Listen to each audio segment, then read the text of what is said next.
Hello everyone, आज बात करेंगे द हिंदू मैरिज एक्ट 1955 के बारे में।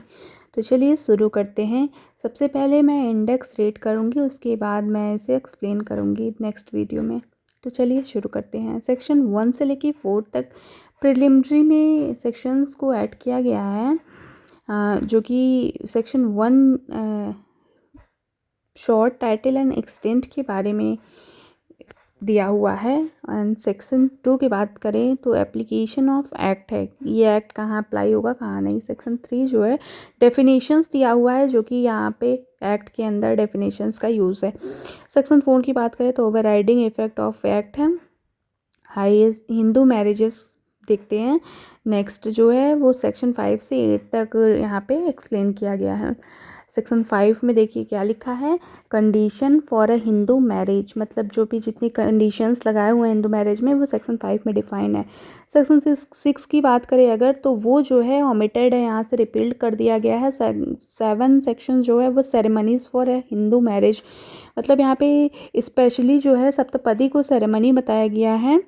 और सेक्शन 8 की बात करें अगर, रजिस्ट्रेशन ऑफ हिंदू मैरिज, इसके अंदर जो है रजिस्ट्रेशन की प्रक्रिया दी हुई है। आगे बात करेंगे restitution of conjugal rights and judicial separation, जो कि सेक्शन 9 और 10 में डिफाइन किया गया है। सेक्शन 9 में दिया है रेस्टिट्यूशन ऑफ कंजुगल राइट्स के बारे में, और 10 जो है डिफाइन करता है जुडिशियल सेपरेशन के बारे में। आइए आगे देखते हैं nullity of marriage and divorce. चलिए शुरू करते हैं, जो कि सेक्शन 11 से लेके 18 तक दिया हुआ है।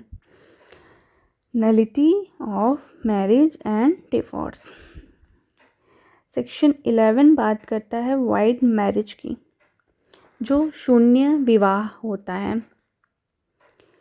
सेक्शन 12 जो है वॉइडेबल मैरिज की बात करता है, जो कि शून्योत्तर कहा जाता है हिंदी में, उसकी बात करता है।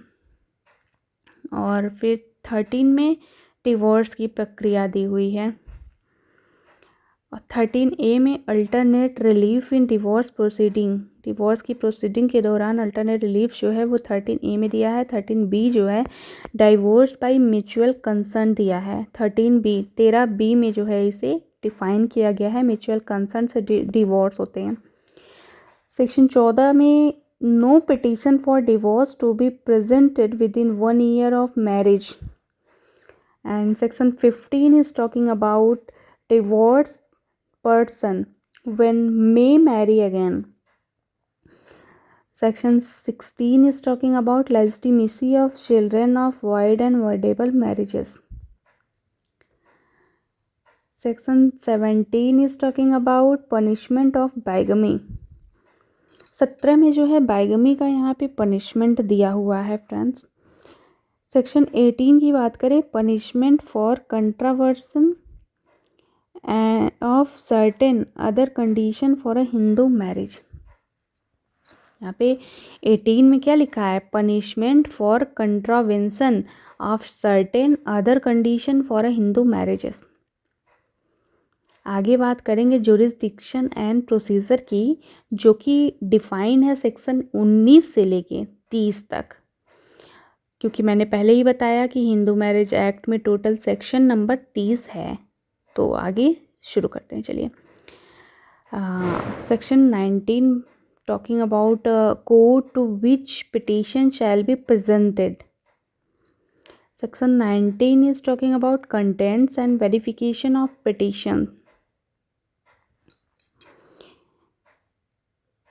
यहाँ पे लगभग पिटिशन के बारे में ही बात की गई है, क्योंकि जुरिस्डिक्शन और प्रोसीजर इसका पूरा फॉर्म ही है। Section 21 is talking about application of Act 5 of 1908. Section 21 का A is talking about power to transfer petition in certain cases. And 21 section 21 का B is talking about a special provision relating to trial and disposal of petition under the act. 21 का C is talking about documentary evidence. And section 23 22 is talking about proceeding to be in camera and may not be printed or published.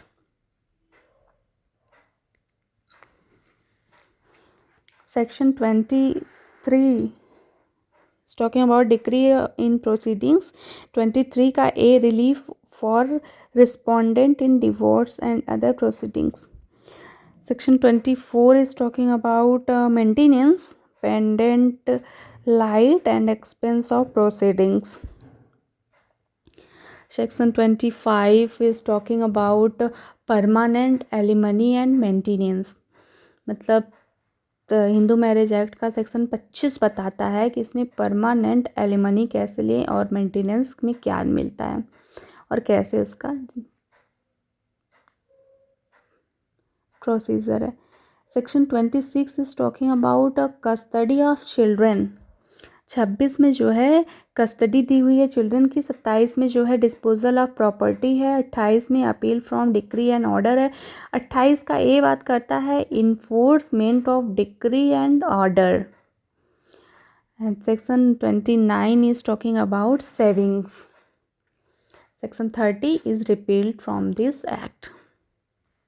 तो I hope friends आज आप लोगों को ये clear हुआ हो. तो चलिए, जैसा कि मैंने बोला था, सेक्शन 3 का जो डेफिनेशन है वो मैं लास्ट में आप लोगों के साथ डिस्कस करूँगी, बताऊँगी कि डेफिनेशन में क्या है.